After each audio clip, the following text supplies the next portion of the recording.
Okay, thank you everyone for your patience. Welcome once again. Welcome to our graduates, to their friends and family, and to our colleagues and staff. My name is Melissa Murphy. I'm the Deputy Head of Department for the Department for Culture, Religion, and Social Sciences here at USN. And it's my honor today to lead this ceremony for our graduates in the Master of Science in Human Rights and Multiculturalism program. We are here today to celebrate and congratulate 2 years of hard work that you students have put into this program, and all of the experiences that you've had while being here with us at USN.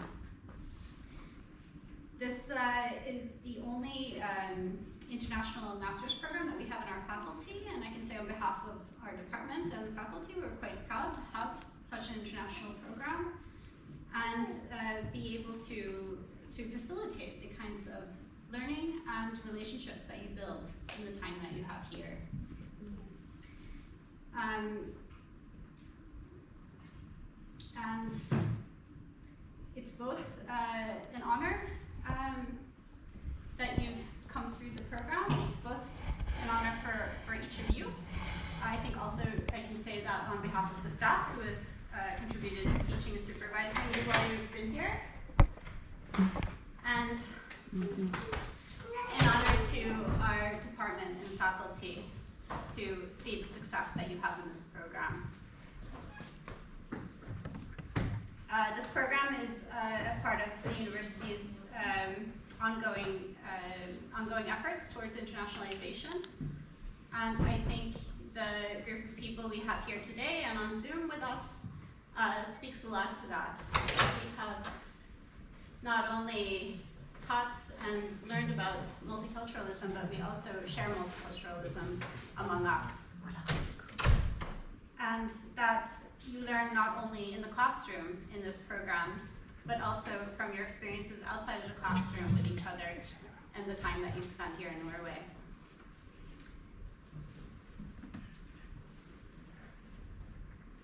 So I hope today that we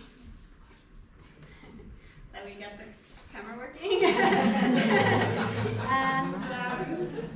that we can spend this time together to celebrate the meaningful knowledge and skills that you've acquired, the competencies that you bring with you in the future to your jobs and what you do after this, and also those meaningful relationships you've formed, both together and with us and our staff here at USN.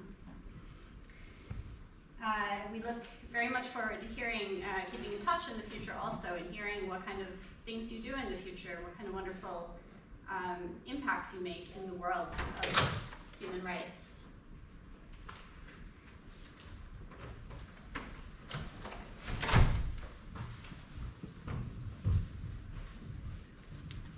We have, is this working? Oh, no, it's still not working.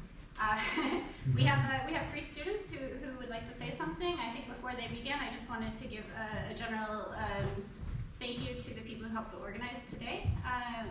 Primarily Anakari, who is our study advisor, student advisor here.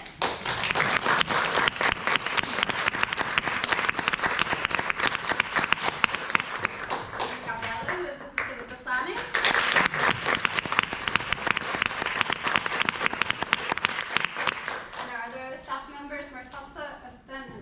Who are here today, and I've kind of pulled them into bartending and general other tasks.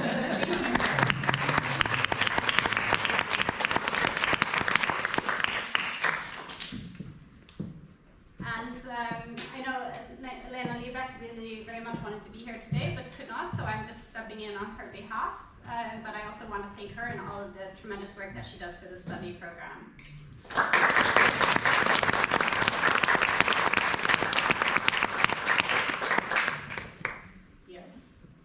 I think now we can go over to the students. Khalid? Yeah.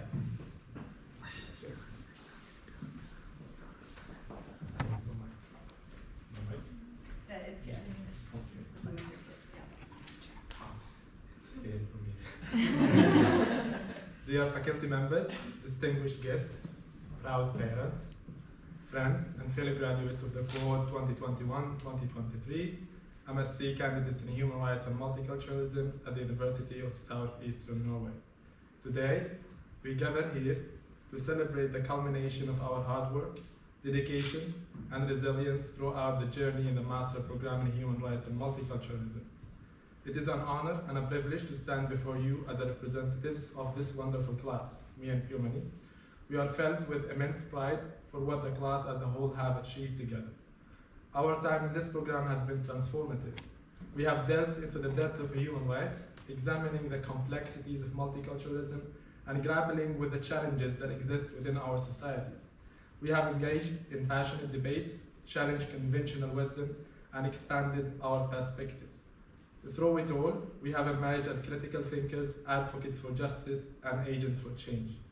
As we stand on the threshold of our future endeavors, it's essential to acknowledge the invaluable support and guidance we have received from our esteemed faculty members. They have not only imparted knowledge, but also instilled in us a sense of responsibility to make a positive impact on the world around us. Let us express our heartfelt gratitude to them for their dedication to our education. However, our journey would not have been possible without the support of our families, here and online, friends and loved ones. They have been our pillars of strength, providing us with the encouragement and motivation to circumvent obstacles and reach new heights. Today, we recall their belief in our potential and for standing by our side every step of the way.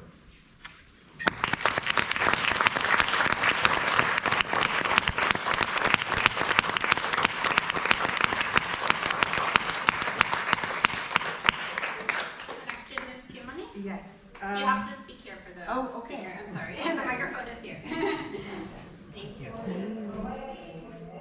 Hello to everybody from home too. Someone's mic is on. Can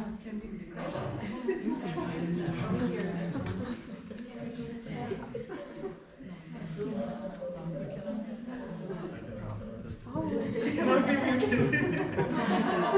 It's okay.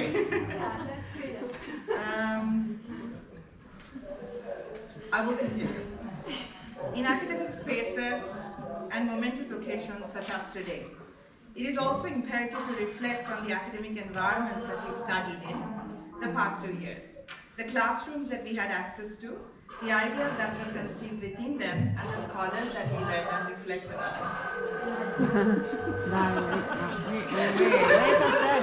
Wait a second,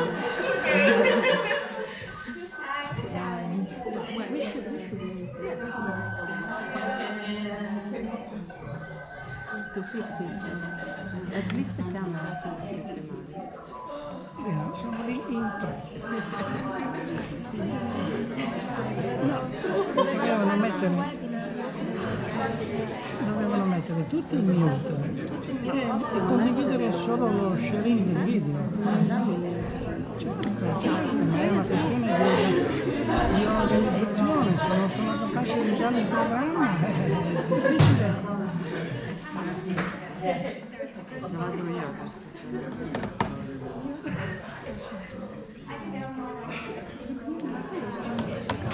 Sì, l'ho portata adesso, l'ho montata sullo schermo, là sul video, però non l'ho ancora collegata e se non esce dal programma e non... cioè lui spera che mettendola dentro il programma la riconosca, dubito, però sa, l'esperto lui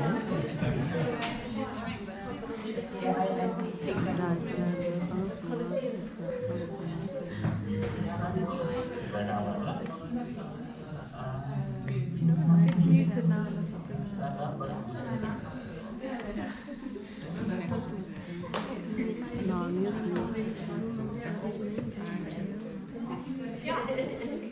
Okay? Yeah, now we can speak here. Yes.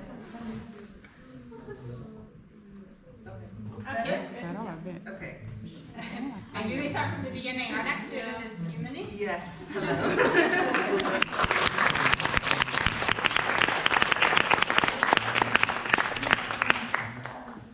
Hello to everyone at home too. I hope you heard us speaking.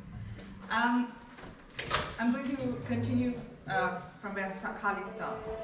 In academic spaces and momentous occasions, such as today, it is also imperative that we reflect on the academic environments that we studied in for the past 2 years. I didn't use a break. Okay, she went on. The classrooms that we had access to, the ideas that were conceived in those classrooms, and the scholars that we read and reflected on. Being a highly multicultural class, it is also a reflection of the program's potential in reimagining collective futures for all of us and each one of us. In recent years, there has been increasing debate and discussion on decolonizing academia, especially in decentering the debates and ideas and conversations to multiple worlds and philosophies that exist outside of Europe.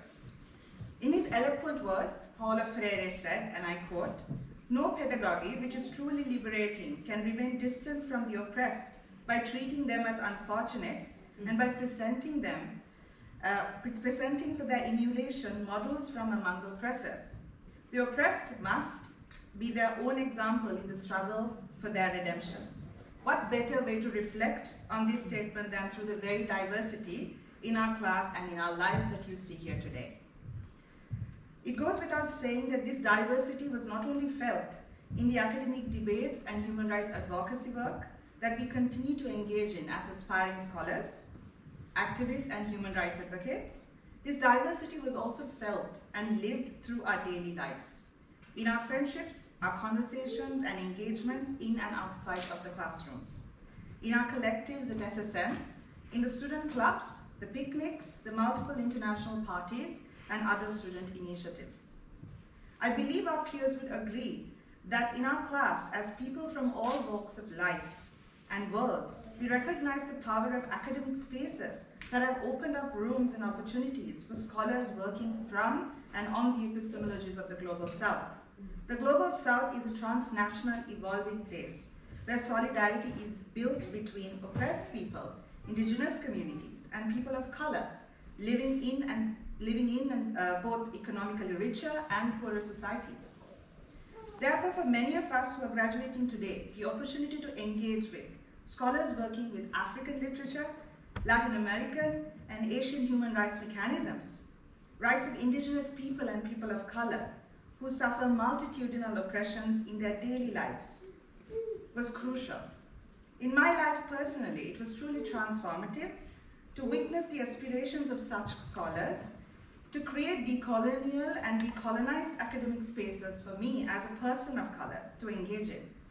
It is the intimate engagements and the relationships that we have forged through our diversities in and outside of the class that have made the academic life in Norway for the past 2 years completely and truly fulfilling. Khalid, over to you.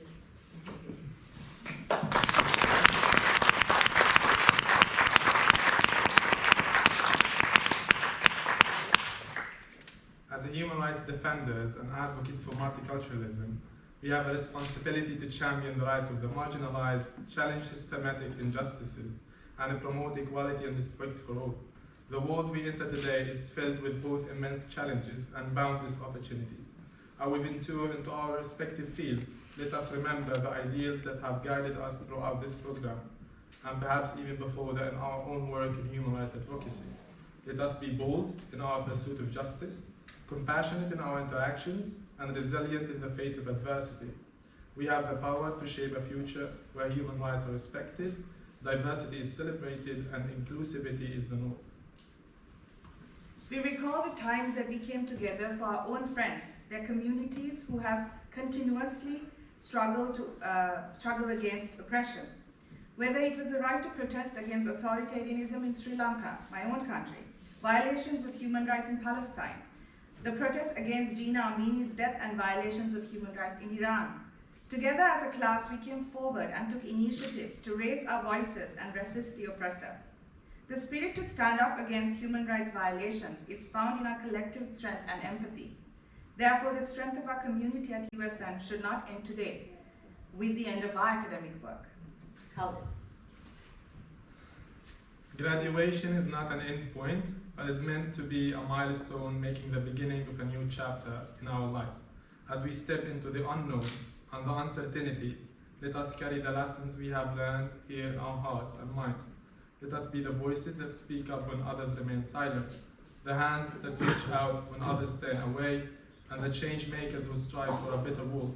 To our fellow graduates of the cohort 2021-2023, we congratulate you on this remarkable achievement. May your journey ahead be filled with purpose, fulfillment, and endless possibilities. Most importantly, may it be filled with laughter, happiness, and good company, without which carrying the fight against violations of human rights can become a lonely and a difficult undertaking. As we go forward, let us remember that we are not just graduates of human rights and multiculturalism.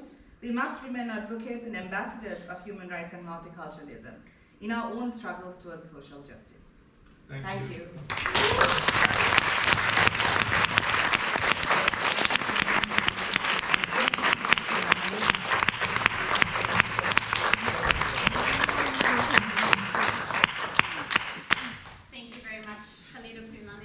We have one more address from the students, from Yankee. Yes.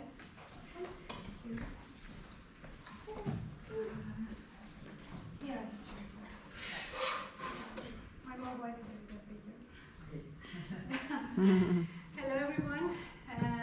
Thank you very much. Thank you for giving me the opportunity to share my very personal experience and feeling since I arrived in Norway as USN international student. Perhaps you are curious about this piece of garment adorning my neck. It is a garment that has been wearing for centuries by brave and stunning people, particularly women, in the western regions of Iran. Kurdistan, the birthplace of Jina Amini, and thank you for my friend to mention that.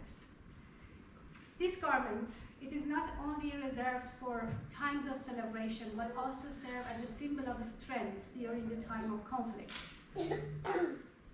Here I stand, reveling in my own moments of happiness, but it is important to acknowledge that women in my country are still fighting for their basic rights and freedom every day. It is sobering reality. Their unwavering resilience and determination serve as a constant inspiration to us all. Let us take a moment to honor these beautiful, courageous women and their ongoing struggle for equality and freedom. May we continue to support them as they fight for their rightful place in the society. As I said, I'm here to share my very personal experience and feeling as an international student.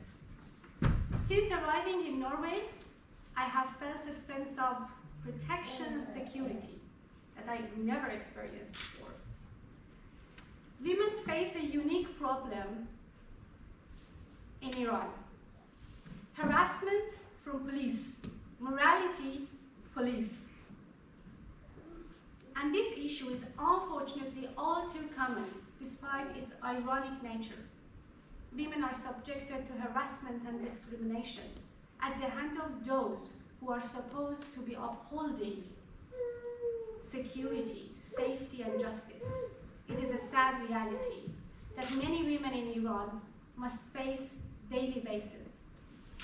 The system here in Norway is designed to ensure that everyone feels safe, regardless of their background and belief. I can walk home, day or night, in my favorite clothes without fear of harassment or violence. This sense of safety extends beyond physical security. I feel free to express my opinion and ideas without fear of persecution or censorship. It is truly beautiful things to live in a society where everyone can be themselves. It's not all. Let me share something with you that may seem too normal to some of you, but for me, I truly enjoyed that. USN has provided me with a student card, all of us of course, we call it a student card, and then granting me access to their facilities. What's even more impressive is that they have trusted me to use all the facilities without any surveillance. I have a lot of these examples in Norway. Like, I visited Munch Museum and I could see invaluable paintings very close and enjoy all the details. This level of trust is truly honorable. In addition, the USN has given me a freedom to speak out my mind. Like now, at this moment, nobody asked me, what are you going to talk about? Their commitment to creating the environment of trust and free expression is an inspiration. All in all, I attend trust and security, two branches of a precious tree rooted in freedom. I'm grateful to Norway, to USN, which has provided me this safety, allowing me to enjoy my womanhood, which was oppressed before. This is why in Iran, since last September, we have been chanting women, life, freedom. These words hold true significance. These experiences that I talked about have been instrumental in my academic and personal development. They have helped me to become a more well-rounded and capable individual. All in all, Norway is not my motherland, yet it holds a special place in my heart. It's like a beautiful aunt that provides me with joy. Before that, we had a better internet in Iran, so whenever I go hiking and enjoying the beautiful nature, I used to share lots of pictures and videos with my dad. Once he described Norway very beautifully. I liked it. He said Norway is pretty. God patiently drew and painted it. It's a great pleasure that I extend my gratitude to USN faculty and administrator. I want to thank Lena for her kindness, for her support. Her motherhood approach to all of us give us peace of mind throughout our academic journey. I also want to express my appreciation to Gabriella for her charming, motivated personality. Every student needs someone like her to be guided and motivated. I would like also to take a moment to express my heartfelt gratitude to my loved one, Thomas. He's like family to me here. Yes, thank you for keeping me motivated. It's a difficult job. Yeah. Whenever I talk about Iran, enthusiastically he listened to me, and I loved it. Yes, thank you for being my rock and my greatest cheerleader. And thank you everyone for listening to me. Your attention is truly valuable for me. Thank you.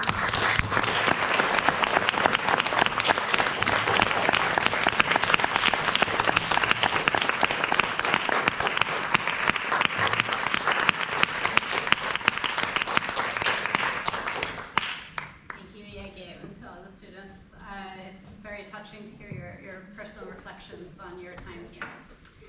So thank you so much for that. I would now like to ask the students to stand. If everyone that is graduating today will stand up and collect over there, and I'll call you one by one. And Gabriella, if you can please come up to assist.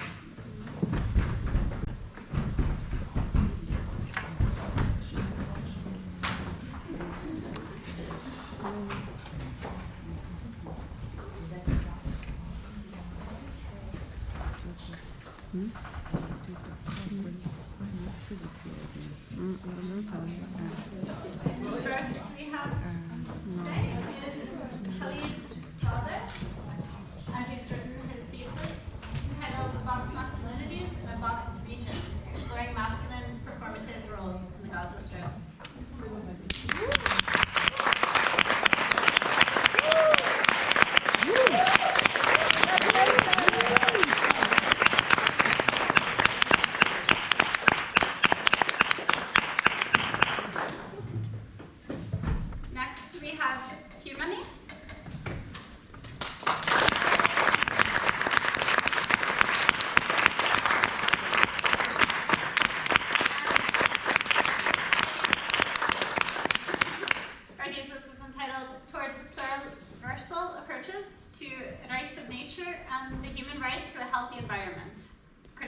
resource analysis.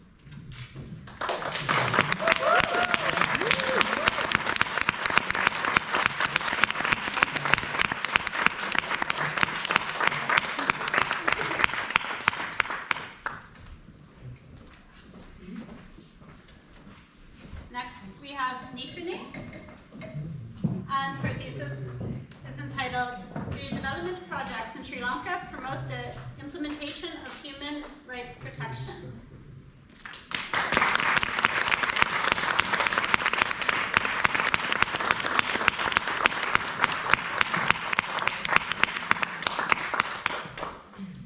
Yes. Next, we have Anna-Marta Jakobsen, and she's written about the world inside the classroom. Anna-Marta?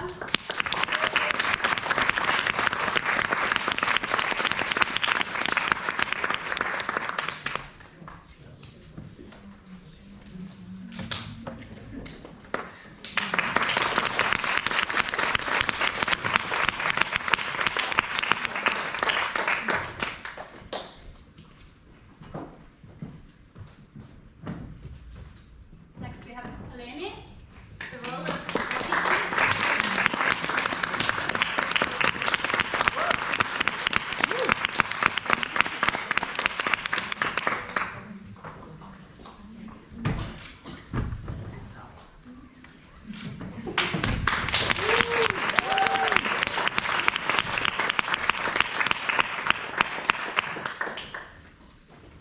Yekaterina, femicide of a Kazakh woman's personality after getting married.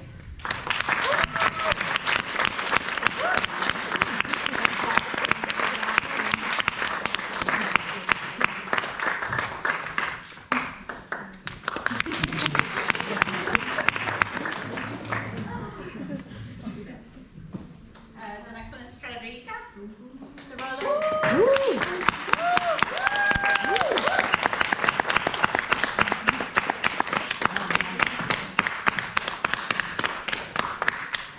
Thank you. Thank you very much.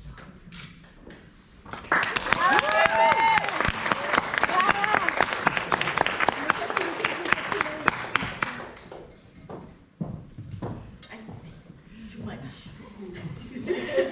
Aliana, power imbalance and the use of technology combating forced labor in the context of trafficking human beings in the European Union.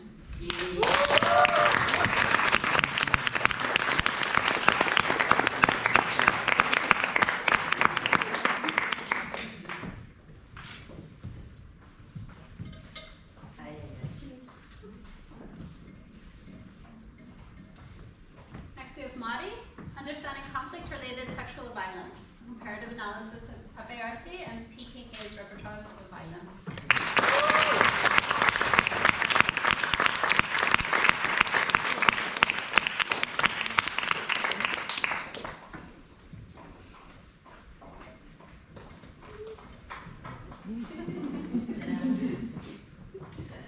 Next we have Tanya, identity, belonging, and political activism, studying young adults among the Kurdish diaspora in Norway.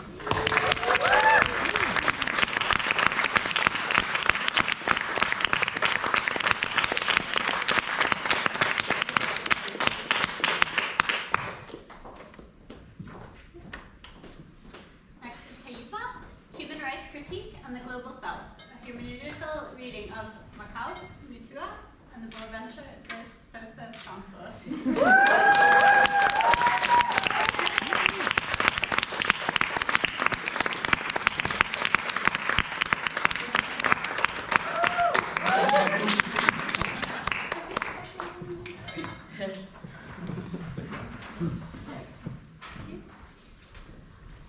Next, we have Vilda, resistance, navigations, and negotiations, a decolonial reading of narratives and counter-narratives.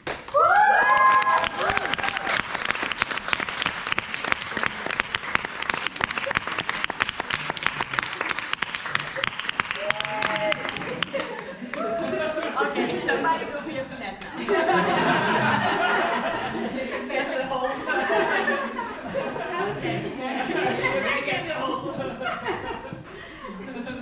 Lastly, we Kabionega, and she's written about child labor and the waste industry in Tehran.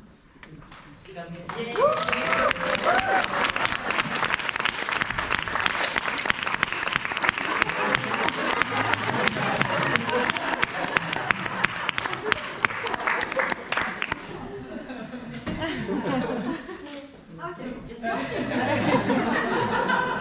if the students will please take your seats, there's a poem on one side of your diploma that I'd like to read. But go ahead and sit down, and I'll read this just in closing.